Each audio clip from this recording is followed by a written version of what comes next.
ආයුබෝවන් මගේ යාළුවෝ හැමදෙනාටම උදේකා YouTube channel එකට ඔයාලව ආදරෙන් පිළිගන්නවා. අද මගේ වීඩියෝ එකෙන් ඔයාලා වෙනුවෙන් කරන්න අදහස් කරගෙන ඉන්නේ කොහොමද ස්කූල් යුනිෆෝම් එකක් මහගන්නේ කියලා. නැත්නම් සුදු ගවුම කොහොමද මහගන්නේ කියලා. ඉතින් මගේ channel එකේ කලින් මම මේ සුදු ගවුම ගැන වීඩියෝ එකක් කරලා තියෙනවා. ඒක අවුරුදු 5-6 වගේ පුංචිම දුවෙකුට කරගන්න යුනිෆෝම් එකක්. ඉතින් අද මම හිතුවා මේ දවස්වල ගොඩක් ඒ ගැන මට ප්‍රශ්න යොමු කරලා තියෙන නිසා ඒ ගැන හොයන නිසා මම හිතුවා අවුරුදු 12ක 14ක වගේ වයස් කාණ්ඩයේ දුවෙකුට මේක කොහොමද කරගන්නේ කියලා බෝඩ් එකේ කරලා පෙන්නන්න. ඉතින් ඕමනාය මේක බලා ගන්න. සුදු ගවුම් ගැන කතා කරද්දී අපිට ළමයින්ගේ රුචිකත්වය ගැන එහෙම නැත්නම් ඉස්කෝලේ විනය සම්බන්ධ කාරණා ගැන කතා කරන්න ඕනේ. අනිවාර්යෙන්ම ඒක වැදගත් වෙනවා. ඉතින් ළමයිගේ රුචිකත්වය ගැන කිව්වොත් ළමයි දෙකොට්ටාසයක් ඉන්නවා ගෑල් ළමයි. කට්ටියක් හරි ආසයි ඇඟේ ගානට ලස්සනට පීට් ටික තියලා හොඳට අයන් කරලා පිළිවෙලට අඳින්න. තව කට්ටියක් කැමති ටිකක් බුරුලට ලූස් එකට වගේ අඳින්න. ඉතින් අපි ඒ ගවුම මහනකොට ඒ දෙකොට්ටාසෙන්ම අමතක කරන්න හොඳ නැහැ. ඉතින් ඒ දරුවා කොයි විදිහද කියලා බලලා තමයි සුදු ගවුම යට මහලා දෙන්න ඕන. නැත්නම් එයා ඒක අඳින්නේ නැතුව ටිකක් පැත්තකට තියෙන ගතියක් තියෙනවා. ඉතින් ටිකක් ලොකු ළමයින්ට මහන්න ටිකක් අපහසු වන්නේ කාරණේ නිසා ඒත් එක්ක. පාසල්වල නීති රීති ගැන විනය සම්බන්ධ කරුණු කාරණා ගැන අපි දැනගෙන ඉන්න ඕන. හුඟක් වෙලාවට සුදු ගවුම එක එක්කෙනා එක එක විදිහට මහන්නේ. ඉතින් පාසල්වල කියන්නේ ඉන සාමාන්‍යයෙන් අපේ වැලමිට කෙලවර ඉන තැන ඉන ගන්න කියලා. ඒ වගේම පොකට් එකක් දාන්න ඕන, සයිඩ් පොකට් එකක්.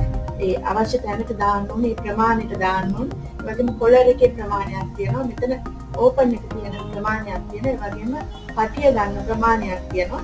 ගවුමේ උස ගන්න ප්‍රමාණයක් තියෙනවා. ඒ වගේම ප්ලීට්ස් තියෙන විදිහක් තියෙනවා. ඒ වගේම එක විදිහේ සුදු ගවුම් තියෙනවා. ඉතින් සම්ප්‍රදායික සුදු ගවුම ඔයගොල්ලෝ දන්නවා.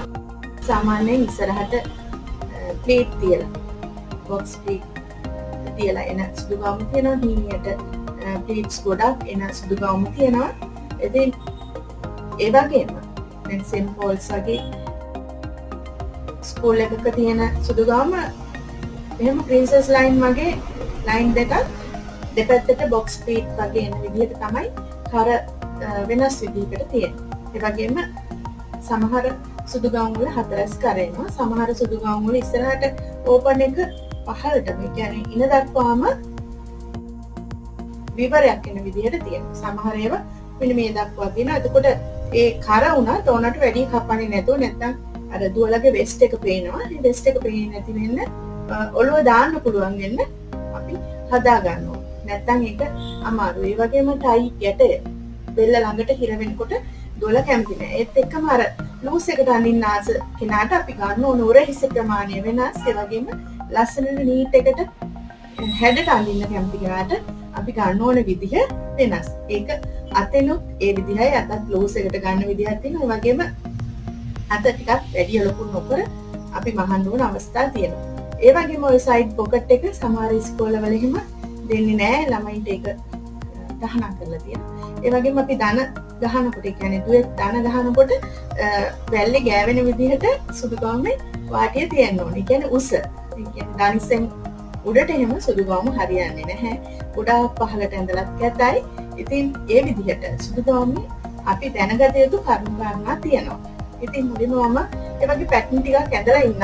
ඊට පස්සේ අපි බලමු අවුරුදු 12ක 14ක දෙයකට සාමාන්‍ය මෙෂර්මන්ට් එකට කොහොමද කරගන්නේ කියලා. ඉතින් දැන් මෙන්න මේ විදිහට තමයි සුදු ගවුම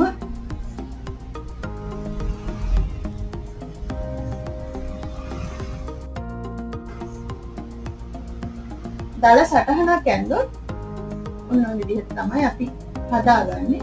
ඩාට්ස් දෙකක් එනවා. ඒ වගේම ඔය විදිහට ප්ලීට්ස් ළඟින් ළඟ සුදු ගවුම් රැලි ඕගොල්ලෝ මම දන්නවා හැමෝම එක දාන්නවා කියලා. අත මේ විදිහට ටිකක් පහසුවට ඔය විදිහට එනවා. ඔය සාම්ප්‍රදායික විදිහට සුදු ගවුම් අඳින විදිය. ඊළඟට තවත් සුදු ගවුමක් තියෙනවා මේ විදිහටම මෙහෙම කොලර් එක.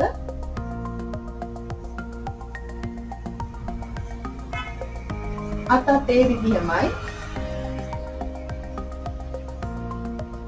ඊළඟට උඩට පටිය මේක ඔහොම පහළටම බටන්ස් එන්න පුළුවන්. වගේ පොකට් එකක් එන්න පුළුවන් වම් පැත්තට. ඔය විදිහට එන්න පුළුවන්. මේ රැලි ටිකම වෙන්නත් පුළුවන්. එහෙම නැත්නම් මෙන්න මේ විදිහට රැලි.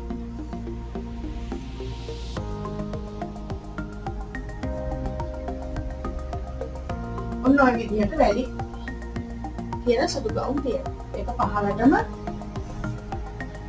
ඔය විදිහට එන්න. මේක මේ විදිහට එන්නත් පුළුවන්. ඒ වගේම දැන් සෙම්පල්ස් එකේම සුදු ගවුම් අඳිනවා නම්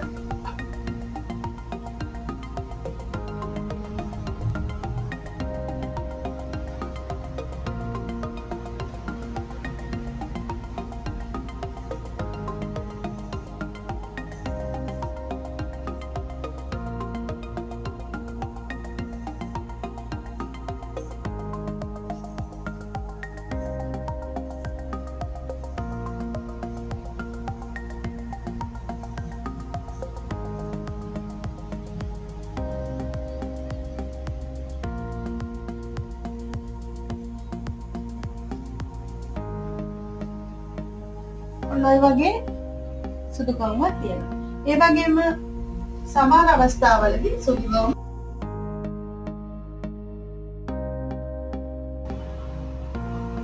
හතරස් කරත් යොදාගෙන තියෙන අවස්ථා අපි දැකලා තියෙනවා.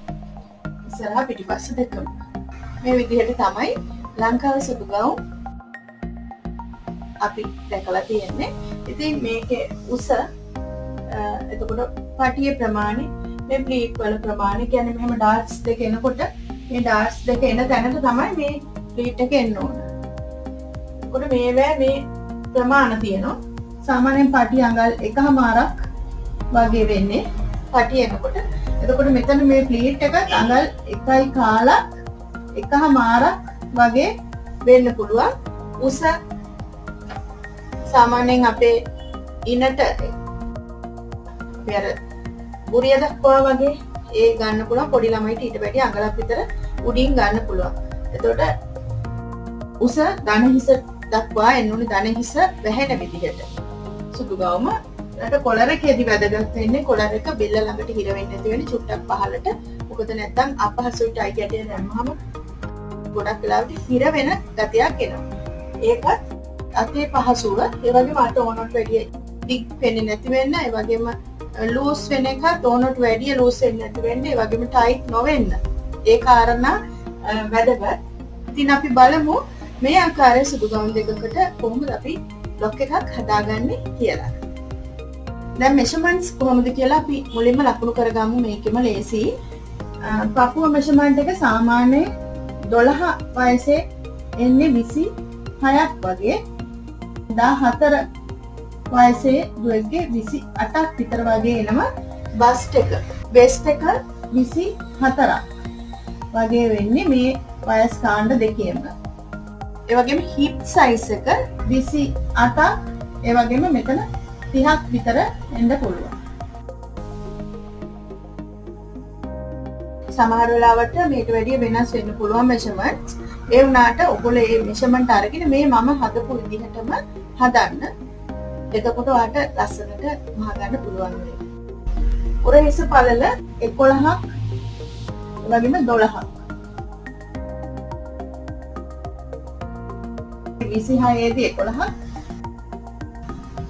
28ේදී ඒ කියන්නේ වයස 14ේදී 12ක් වගේ තමයි උරහිස පළල එන්නේ. කේලි කඩ සාමාන්‍යයෙන් 13මාරක් 14ක් වගේ තමයි එන්නේ මේ වගේ වයස් කාණ්ඩවල දරුවන්ගේ. ඊළඟට කොට අත උස 7මාරක් වගේ එන්න පුළුවන්. ඊළඟට අත් වටය 9මාරක් වගේ තමයි එන්නේ. මේ ඔක්කොම අඟල්. ගවුමේ උස සම්පූර්ණ මේ ගවුමේ උස 31ක් 33ක් වගේ අතර එන්න පුළුවන්. එතකොට හැක්කේ උස අපි ගමු 15ක් විතර. සාමාන්‍යයෙන් 14ක් 15ක් වගේ ගානක් තමයි හැක්කේ උසට. 12 මාරක් 13ක් වගේ තමයි එන්නේ කරවට. සම්පූර්ණ කරවටේ.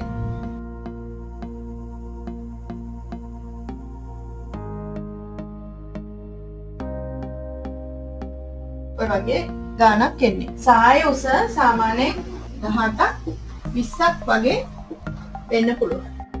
ඉතින් මේකෙත් පොකට් එකක් එනවනම් පොකට් එකක් දාන්න පුළුවන් මේ වගේ. මම මේ බෝඩ් එකෙන්ම ඔයාලට අද ඒක කොහොමද කරගන්නේ කියලා බ්ලොග් එක ඇඳලා පෙන්නන්නම්. ඔයාලා රෙද්දෙම මේක ඇඳලා කපා ගන්න. ඕගොල්ලෝ දන්නවා සුදු ගවුම් සඳහා අපි යොදාගන්නේ ටෙට්‍රන් මැටීරියල් එක 45 පළලින් එන්නේ. ඉතින් මේක කපු ගතිය අඩු වුණාට සෑහෙන කාලයක් පාවිච්චි කරන්න පුළුවන්. හොද අඳිනකොට ෆේඩ් වෙන්නේ නැහැ. ඒ වගේ හොඳ ටෙට්‍රන් රෙදි කෑල්ලක් අරගන්න.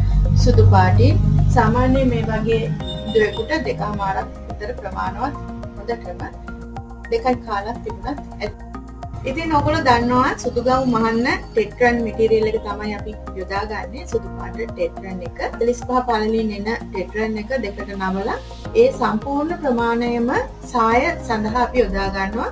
සාය උසට අදාළව. දැන් සුදු ගවුමේ සාය හදනකොට අපි මේ සායට අදාළ උසේ කොටස් දෙකක් 45න් කපා ගන්න ඕන. ඒ කියන්නේ 45 පළලෙන් මේ උසට අදාළ කොටස් දෙකක්. ඒ කියන්නේ දැන් මේකට මැහු වාසි එකතු කරලා ගන්න ඕන. ඒ කියන්නේ දැන් මේකේ උස 20 නම් 20ට 2මාරක් විතර වගේ අපිට තියන්න පුළුවන්. ඊට වැඩි වුණත් තියන්න පුළුවන්. 5ක් විතර තිබ්බත් තමයි. ඒ කියන්නේ දැන් ඔයා 25ක විතර කොටස් දෙකක් අපි 45න් කපා ගන්න ඕන. එතකොට දැන් හිතමු මේ මෙෂර්මන්ට් එකට නෙවෙයි ටිකක් මහත කෙනෙක් කියලා. මහත කෙනෙක් කියන්නේ පපුව 36ට වැඩි. එහෙම ඉන්න පුළුවන් දෝලා. එතකොට 36 සිට 40 දක්වා වගේ මහත කෙනෙක් නම් එයාට සාය කපනකොට මේ 45 පළල මදි. මේ ටීප් තියන්න මදි. එතකොට ඒ 45 පළලෙන් කොටස් දෙකට අමතරව තව කොටසක් අපි කපාගෙන ටැලි කරලා යොදා ගන්න. ඒ කියන්නේ 20 නැත්නම් 25 උස කොටස් 3ක් විතර අපි යොදා ගන්නවා. එහෙම නැත්නම් කොටස් දෙකකුත් තව 22මාරේ කොටසකුත්. ඒ කියන්නේ අර 45 රෙද්දෙන් භාගයක් වගේ යොදාගෙන අපි සාය හදා ගන්න අවස්ථා තියෙනවා. ඉතින් අපි බලමු මේ මෙෂර්මන්ට් අනුව කොහොමද බ්ලොක් එක හදාගන්නේ කියලා. මම බෝඩ් එකේ විස්තර කරනවා. ඔයාලා ඒක රෙද්දෙන්ම ඇඳලා කපා ගන්න. එච්චර දෙයක් නෙමෙයි. බොහොම ලේසි සුදු ගවුමක් මහගන්න. අපි මුලින්ම මේ හැට්ටේ කොටස කොහොමද හදාගන්නේ කියලා බලමු. දැන් හැට්ටේ මෙන්න මේ වගේ ඕපන් එකක් තියෙනවා නම් අපි නැම්මට තමයි ගන්න. මේ සම්පූර්ණ කොටස් දෙකකට ගන්න ඕන නැහැ. නැම්මට කොටස් දෙකම එකවර කපා ගන්න පුළුවන්.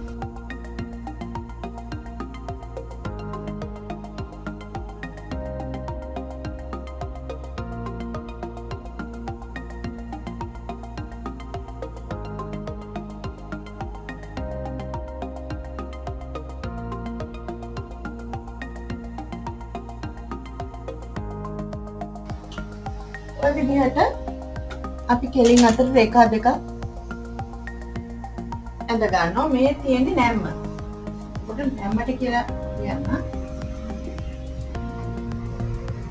ඒ කියන්නේ අපි මේ කොටස හදා ගන්න ඕන 45 දෙකට නමලා නැවත වරක් දෙකට නමලා රෙද්දේ උස අතට නැත්නම් දික් අතට තමයි මේක කපා ගන්න ඕන. ඉතින් අපි බලමු මේ මෙෂර්මන්ට් කොහොමද ලකුණු කරගන්නේ. මුලින්ම අපි මේ උරහිස අඟල් 12 දෙකට බෙදලා ලකුණු කරනවා. දෙකට බෙදුවාම අඟල් 6ක් එන්නේ. ඊට පස්සේ අඟලක් අපි පාත් කරනවා. මේ අඟලක් අපි පාත් කරන්නේ පහසු වෙන්න.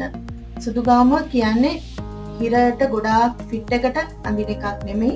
පොඩි ලූස් එකක් තියෙන්න ඕන. ඒ නිසා අපි ඔය විදිහට අඟලක් ඇල කර ගන්නවා. ඊට පස්සේ අපි මෙන්න මේ උදුනේ ඉඳලා මේ රැගල් උස 6ට ටිකක් බුරුලට ගන්න ඕනේ නම් 7ක් විදිහට ලකුණු කරන්න පුළුවන්. එහෙම නැත්නම් 6මාරම ලකුණු කරන්න පුළුවන්.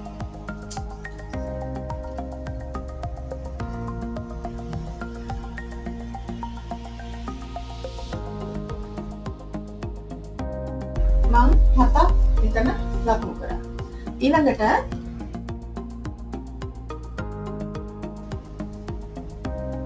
මෙතන ඉඳලා අඟල් 3ක් අපි පහළට ලකුණු කරලා එතන ඕනම් පොඩ්ඩක් අඩු කරලා ගන්නවා අපි 5යි 4න් 3ක් වගේ හිටින විදිහට එතන හදාගන්න.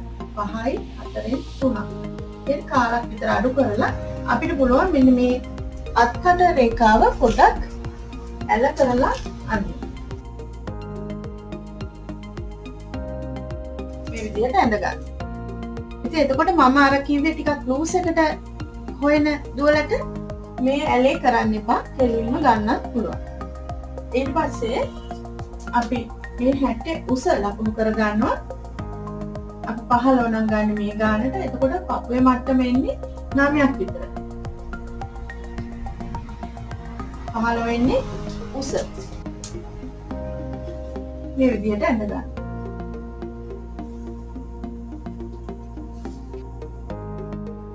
එතකොට දැන් මේ පපුව මිම්ම මම ගත්තේ මේ මුදුනේ ඉඳලා අඟල් 9ක්. එතනට 15. ඔය විදිහට. ඊට පස්සේ අපේ පපුව මෙෂර්මන්ට් එක 28. 4ෙන් බෙදලා ලකුණු කරනවා මෙතන 7යි. 28 4ෙන් බෙදලා මේ 7. එතකොට අපිට පොඩ්ඩක් ලූස් කරන්න ඕන. ඒ නිසා අපි අඟල් 8 විදිහට එතන ලකුණු කරනවා. 8 විදිහට ලකුණු කරනවා. ඒ කියන්නේ ආවේ 7ට එකතු කරා 1 8ක් ගත්තා. තව ටිකක් ලූස් එකට හොයන දුවෙක් ඉන්නවා නම් මේ කියන්නේ අර ස්පෝර්ට්ස් කරන වගේ දුවෙක් ඉන්නවනම් ඔයාලට මෙතෙන්ට පුළුවන් මේ 8මාර විදිහට ගන්න. ඒ කියන්නේ 1මාරක් වැඩිපුර ගන්න. එතකොට 1මාරක් වැඩිපුර ගත්තාම අඟල් කීයක් විතර ලොකු වෙනවද මේ ඇඳුම? බස්ට් එකෙන් අඟල් 6ක් ලොකු වෙනවා. අර අඟලක් ගත්තොත් ලොකු වෙන්නේ අඟල් 4යි. ඉතින් ඒ ප්‍රමාණය හොඳටම ඇති. ඒකට ටිකක් පහසුවට අඳින්න. ඊට පස්සේ අපි ඉනේ මෙෂර්මන්ට් එක 27. 4ෙන් බෙදුවාම එන්නේ 6යි. ලකුණු කරන්නකො ඉස්සෙල්ලා 6යි එන්නේ. එතකොට මෙතෙන්ට ඩාට් එකක් එනවා. ඒ ඩාට් එකට අපි එකතු කරනවා සමානයි 6 කියලා ලියන්න. ඊට පස්සේ අපි ඩාට් එකට අඟලක් එකතු කරනවා. ඩාට් එකට අඟලක් එකතු කරනවා. බුරුල අඟල් භාගයක් එකතු කරනවා. ඒ කියන්නේ 6ට එකමාරක් එකතු වෙන්න ඕන. එතකොට 7මාර.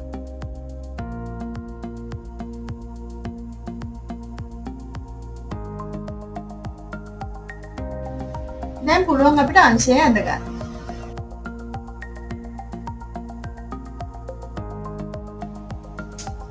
දැන් මේ විදිහට අංශය ඇඳගත්තට පස්සේ අපිට තියෙන්නේ අත්කට ලකුණු කරන්න. අත්කට මෙෂර්මන්ට් එක මෙයාගේ 13මාරයි අත්කටට අපිට ආවේ. නැත්නම් 14යි කියමුකෝ.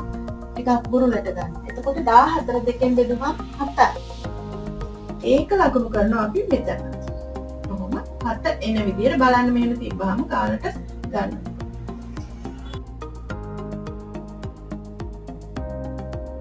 ඉතින් ටිකක් බුරුලක් ඕන කෙනෙක් නම් ඊට වැඩිය ගන්න ඕන නම් මෙයාට වක්‍ර ස්වභාවය වැඩි කරන්න පුළුවන්. මෙහෙම ඇතුළට තව අඟල් කාලක් ඇතුළට අරගෙන අත්කට ගන්න පුළුවන්. එහෙම නැත්නම් මේකට පාට් කරලා ගන්නත් පුළුවන්. මොකද අත පහසුවට අඳින සුදු ගවුමක් හින්දා කිහිලි කට ළඟටම ඇතුවට ප්‍රශ්නයක් නැහැ. ඔයාලට ඕන නම් අවශ්‍ය නම් මෙන්න මෙතෙන්ට විතර පාට් කරලා උනත් ඒ අත්කට පුරුලට ওই විදිහට උනත් ඇඳ ගන්න පුළුවන්. ඒක වරදක් නැහැ.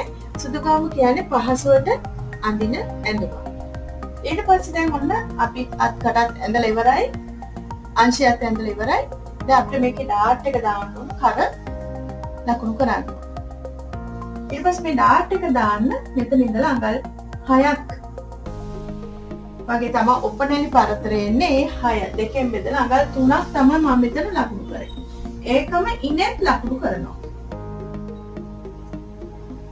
ඒකම ඉනෙත් ලකුණු කරලා අපි මේ රේඛාව අඳිනවා. අඳින්නේ මේ පපුව මට්ටමේ අඟලක් විතර පහළින්. මේ ඩාට් එක අඳින්න. පපුව මට්ටමේ සිට අඟලක් විතර පහළින්. ඒ කියන්නේ පුටුවේ ඉඳලා අඟල් 10ක් විතර දුරින් තමයි ඩාට් එක අඳින්නේ. අපි මේ ඩාට් එකට අඟලක් තිබ්බා. එහෙනම් අපි මේ දෙපැත්තට අඟල් භාගි තියලා ඩාට් එක ඇඳ ගන්න.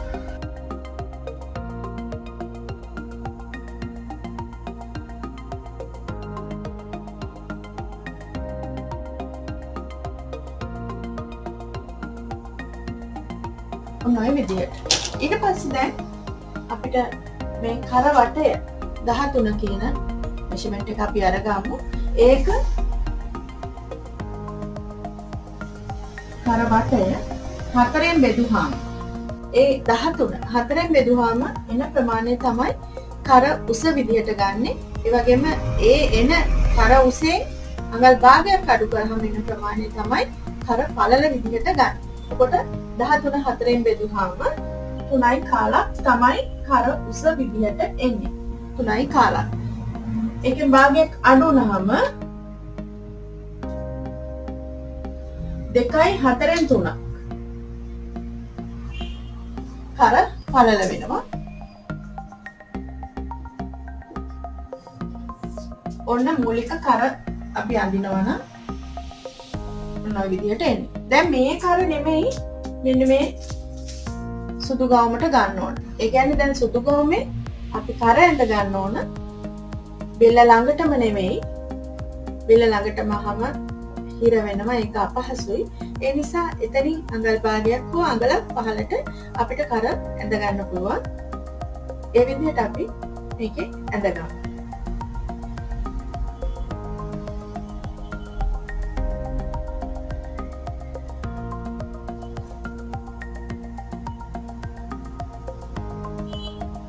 ඔන්න ඔය විදිහට. ඊට පස්සේ මේ ඕපන් එක තියා ගන්න ඕනේ. මෙතන ඉඳලා මේ ගොඩක් පහළට යන්න හොඳ නැහැ. මෙන්න මෙතන ඉඳලා අඟල් 3ක් විතර තියාගත්තාම ඇති. මේ දක්වා. එතන ඕපන් එක අඟල් 3ක් විතර තියාගත්තාම ඇති. ඊට වැඩිය පහළට යවන්න එපා.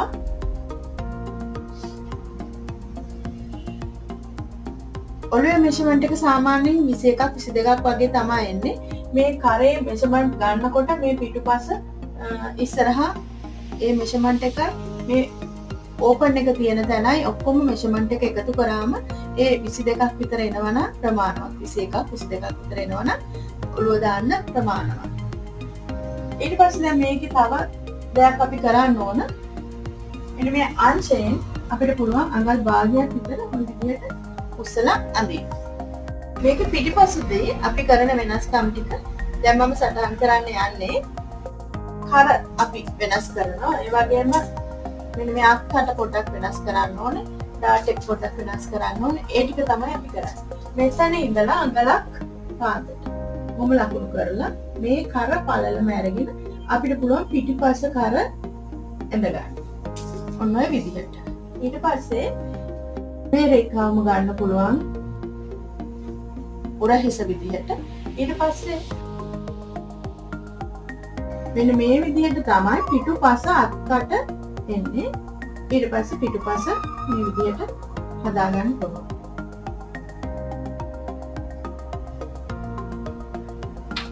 ඊට පස්සේ මෙතන අපි අඟල් භාගයක් විතර ඔහොම උඩට හිටින විදිහට තමයි පිටුපස ඉන රේඛාව අදින්නේ. ඊළඟට ඩාට් එක පිටුපසදී මේ වගේ උඩට යන විදිහට කියන්නේ මෙතන මේ පපුවේ මට්ටම දක්වාම අපි ඩාට් එක ගහගන්න පිටුපසට. ඉතින් ඔන්න ඔය කාරණා ටික තමයි අපි දැනගෙන ඉන්න ඕන සුදු ගවුම කරද්දී. සාමාන්‍යයෙන් හැඩවලට මේ 30ට වඩා වැඩි 36 දක්වා වගේ එනකොට මෙන්න මෙතන අඟල් භාගයක් නෙමෙයි මෙතන අඟලක වගේ වෙනසක් එනවා. ඒ විදිහට අපි හදා ගන්න ඕනේ. කියන පිටුපස්ස දැන් මෙතන තියෙන අඟල් භාගික වගේ වෙනසක් පපුව 30ට වඩා වැඩි නම් 36 දක්වා වගේ එනවනම් මෙතන අඟලක් විතර පිටුපස්ස ගන්න ඕන උස අඩු කරලා නැත්නම් අර පිටුපස්සෙන් පහළට යන ගතියක් තියෙනවා. එතකොට දැන් මේකේ සාය අපි හදාගන්නේ කොහොමද කියලා බලමු. සාය 45 පළල රෙද්ද.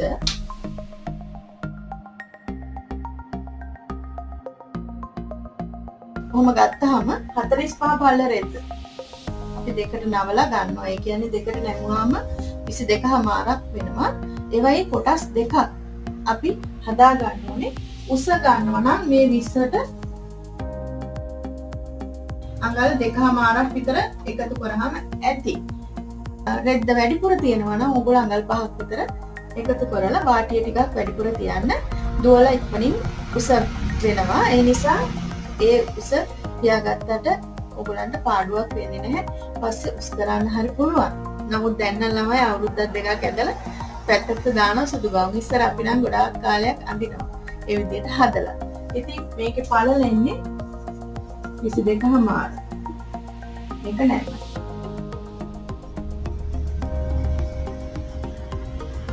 නැම්මට ගත්තාම පළල 22මාර. ඒකට කොටස් දෙකක් කපා ගන්න ඕනේ. අර මම කලින් කිව්වා වගේ සාමාන්‍යයෙන් පපුව 36ට වැඩි නම් 40 දක්වා වගේ දුවෙකුට නම් මේ රැලි තියන්න මේ රෙද්ද ප්‍රමාණවත් නැහැ. එහෙමනම් මේ කොටස් 3ක් විතර ගන්න වෙනවා. එතකොට එහෙම නැත්නම් 2මාරක් විතර ගන්න වෙනවා. මේ උස වගේ කොටස් 2මාරක්. ඒ ගත්ත ප්‍රමාණ වලින් 2මාරක් ගන්න වෙනවා. ඉතින් ඒ විදිහට ඔයගොල්ලන්ට මම හිතනවා පහසු වෙයි කියලා. අදින් පස්සේ සුදු ගවුම් මහගන්න එක. දැන් මේකේ කොලර් එක මම හදාගන්න හැටි ඊළඟට දෙන්නන්න. ඒ වගේම අත කොහොමද හදාගන්නේ? පොකට් එකේ කොහොමද මෙෂවන් ගන්න කියලා මම ඔයගොල්ලන්ට කියලා දෙනවා. මේ පටියට ගන්න කොහොමද කියලා. ඒ කොටස් ටිකක් දැනගත්තාම හරිම ලේසියෙන් මහගන්න පුළුවන්. දැන් අපි මේ කොලර් එක හදා ගන්නවා නම් කොලර් එකේ මෙෂර්මන්ට් එක අපි හදාගන්නේ කොහොමද කියලා බලමු. දැන් මෙන්න මේ විදිහට ගන්න බලන්න අපේ කරේ එන මෙෂර්මන්ට් එක 2.4න් 3ක් මෙතෙන්ට තියෙනවා. ඊළඟට එතන සිට මේ රවුමට කවාකාරව මෙතෙන්ට එන ප්‍රමාණය ගන්න. එහෙම ගන්නකොට මෙතෙන්ට 5යි ළඟට 7.4න් 3ක් විතර කොලර් එක දික් වෙනවා. එහෙම ගන්න. එතකොට අපි ඒක හදා ගන්න ඕනේ මෙන්න මේ විදිහට රූල තියන්න. දැන් මේ ඇඳ ඉර නැම්මට ගන්න ඕනේ.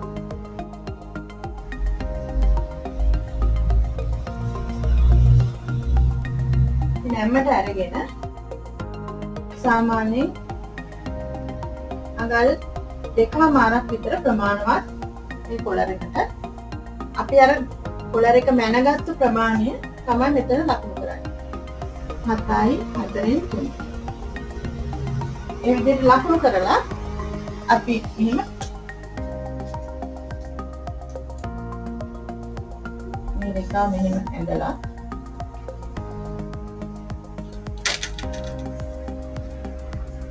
ඒ රේඛාවෙත් 7.4න් 3 ලකුණු කරලා එතන ඉඳලා අඟලක් ලකුණු කරන්න තව. ඒ කියන්නේ 8.4න් 3 ලකුණු කරලා මේ විදිහට කොලර් එක ඇඳ ගන්න. මෙතනින් වාට කාලක් විතර මම උස්සලා ඇඳ ගන්න. දැන් මේක නැම්මට හදා ගන්න ඕන. කොටස් දෙකක් මේකෙන් කපා ගන්න ඕන. සුදු ගමෙන්දී මෙතනත් නැම්මට, ඒ වගේම මෙතනත් නැම්මට ගන්න කොලර් එක සඳහා.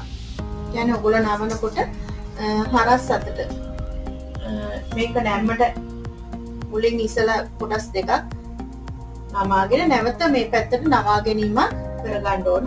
ඒ විදිහට තමයි කොලර් එක හදාගන්නේ. උඩට මූට්ටු දාගන්නේ නැහැ සාමාන්‍යයෙන්. ඉතින් ලේසි විදිහට තමයි ඒක කරන්නේ. කට් මාක් එකක් මෙතෙන්ට දාලා මෙතනත් කට් මාක් එකක් දාලා මේ මැද නැම්ම එන තැන මෙතෙන්ට එන්න ඕන. මේ නැම්මට. ඇවිල්ලා මේක වටේට අල්ලලා අපි මුලින්ම මෙතෙන්ට බයිස් පටියක් අල්ල ගන්න ඕන. ඒ කියන්නේ පයිපින් එකක් ආකාරයෙන් එහෙම අල්ලලා තමයි කොලර් එක අල්ලන්නේ. ඊට පස්සේ කොලර් එක අල්ලද්දී මෙතන කට් මාක් එකක් තියෙනවා. මෙතෙන්ටත් කට් මාක් එකක් තියෙනවා. ඒ දෙක ඉස්සලම සෙට් කරලා කොලර් එක අල්ලන් යන්න ඕනේ ලස්සනට. අල්ලලා උගලන්න පුළුවන්. නැවත බයස් පටියක් දෙකට නවලා මේ වටේ අල්ලන් ගිහිල්ලා ඇඳුම වටේ තියලා තීනියට බහගෙන යන්න. ඒ විදිහට තමයි බලන්න සුදු ගවුමක් දිගෑරලා ඒ විදිහට තමයි ගොඩක් වෙලාවට අල්ලන්නේ. ඒක ශක්තිමත්. ඒ විදිහට අපි පුළුවන් ඒක හදාගන්න. ඊළඟට අපි අත කොහොමද නිර්මාණය කරන්න කියලා බලමු. අතත් මේ විදිහට නැම්මට කොටස් දෙකක් ගන්න ඕන. අරගෙන අපි මේ විදිහට මැදින් රේඛාවක් ඇඳ ගන්න. ඔය විදිහට ඇඳගෙන අපි මෙතන අඟල් 3ක් උසට ලකුණු කරනවා. අඟල් 3ක් උසට ලකුණු කරලා ඊළඟට මෙතන ඉඳලා මෙතෙන්ට ගන්නේ අර මෙතන අපි ගත්ත අත් කඩේ ප්‍රමාණය මින්ම. එතකොට අපි ගත්තේ 7නේ. මේ 7 මෙතෙන්ට ලකුණු කරා. ලකුණු කරලා මේ විදිහට රේඛාවක් අඳිනවා. නැවතත් කියන්න ඔයගොල්ලන්ට මුලින්ම මේ විදිහට නැම්ම රේඛාව. ඒක නැම්මට රේඛාවක් ඇඳලා හරස් අතට රේඛාවක් ඇඳලා එතන ඉඳලා අඟල් 3ක් උඩට ලකුණු කරන්න. ලකුණු කරලා ඒ කෙළවරේ ඉඳලා මේ රේඛාවට අපි ලකුණු කරනවා අඟල් 7ක්. ඒ 7 ආවේ මේ අත් කටේ මින්. ඒක ලකුණු කරලා ඉවරලා ඒකේ මැද ලකුණු කරනවා. ලකුණු කරලා මේ මැදින් අඟල් භාගයක් තියන්න. මෙතන මැදින් අඟල් භාගයක් පහළට තියන්න. මේක ඉහළට මේක පහළට. තියලා ඒ කෙලින් ඔය අත් කට හැඩය අඳින එක තමයි අපි කරන්නේ. ඉතින් අර මම අර කලින් කිව්වේ පහසුවට අඳින්න කැමති දුවලා ඉන්නවනම් ඒගොල්ලන්ට අර ෂර්ට් එකේ අපි පිරිමි ෂර්ට් එකේ අත අඳින්නේ ඒ විදිහට උනත් අඳින්න පුළුවන්.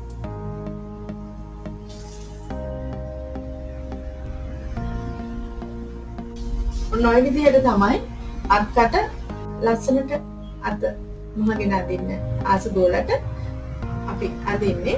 පහසුවට අදින්න දුවේ කැමති නම් එයාට අත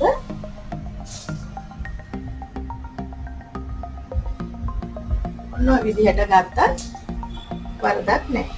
ඊළඟට අතේ උස ලකුණු කරනවා අඟල් 7යි. ඒ කෙලින් හරස් රේඛාවක් අඳින්න. ඊළඟට 9 මාරයි අත්වට 9 මාර දෙකට බෙදුවාම 4යි 4ෙන් 3 ලකුණු කරලා මෙන්න මේ විදිහට අඳින්න අතේ ආචිය. දැන් මේ විදිහට තමයි අත ඇඳාම ඉන්නේ. අපි බලමු මේකේ මැහුම් වාසි කොහොමද. දැන් මේ විදිහට තමයි ඇඳාම මේ බ්ලොක් එක අපි අඳින්නේ. නමුත් දැන් මේකට මැහුම් වාසි අපි තියා ගන්න ඕනේ. අපි බලමු කොහොමද මැහුම් වාසි ලකුණු කරන්නේ කියලා.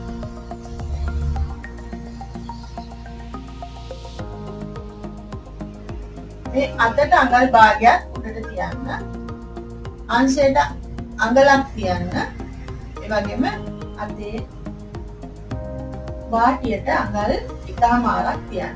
මෙතෙන්ට 1මාරක්, මෙතෙන්ට අඟලක්, මෙතෙන්ට අඟල් භාගයක්.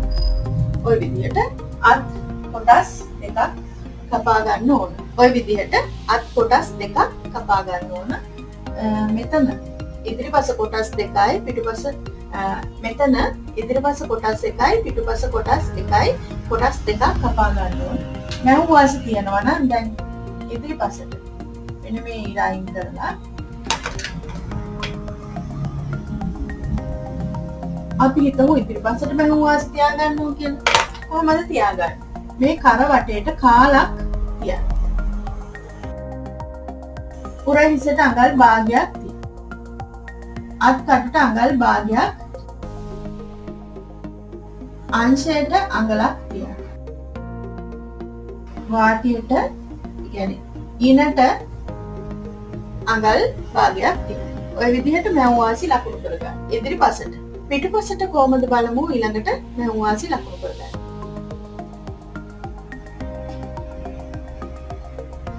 කරට අඟල් කාලයි, පුරහිසට අඟල් භාගයයි, අත්කටට අඟල් භාගයයි, අංශයට අඟලයි, පිටුපස ඉනට අඟල් භාගය. ඔය විදිහට ලකුණු කරගන්න ඕන. මෙතෙන්ට අඟලයි, මෙතෙන්ට භාගයයි, මෙතෙන්ට අඟල්, මෙතෙන්ට කාලක්. මේ දෙකේම කරට කාලක්, මෙතෙන්ට භාගයක්, මෙතෙන්ට භාගයක්. ඔය විදිහට ලකුණු කරගන්න. පොලර් එකේ මෙතන නැම්මට මෙතන නැම්මට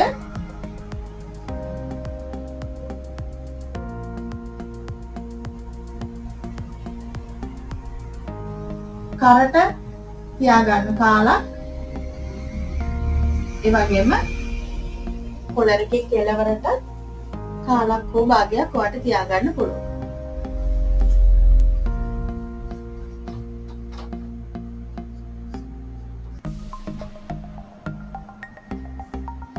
ඔය විදිහට පොලර් එකේ කරට එන කොටසට කාලක්, ඒ වගේම පොලර් එකේ පහළට නැත්නම් කරට ඇල්ලෙන කොටසට අඟල් කාලක්, ඒ වගේම පොලර් එකේ කෙළවරට අඟල් කාලක් බයයි නම් භාගයක් තියාගන්න. ඒ විදිහට තියලා හදාගන්න පොලර් එක. ඊට පස්සේ අපි බලමු මේ පොකට් එක කොහොමද හදාගන්නේ කියලා. පොකට් එක සාමාන්‍යයෙන් මෙන්න මේ අත්කට නැත්නම් රැගල් රේඛාවට වැඩිය අඟලක් විතර උඩට ගන්න.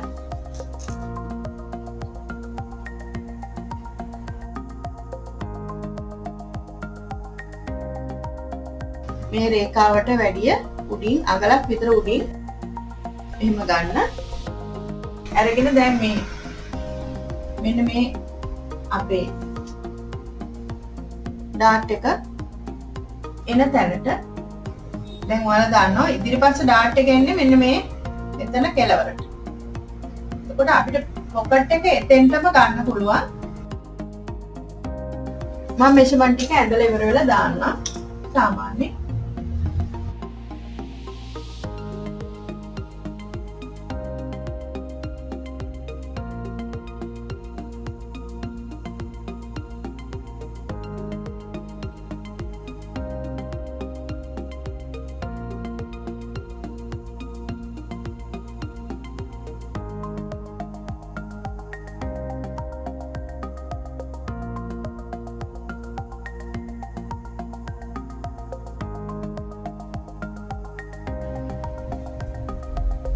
දැන් මේ විදිහට මෙන්න මේ මගේ සයිස් එකට පොකට් එක ගත්තාම හරි.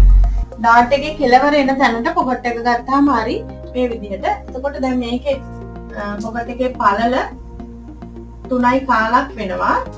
උස 3මාරක් වෙනවා. පළල 3යි කාලයි උස 3මාරක් වෙනවා මෙතන.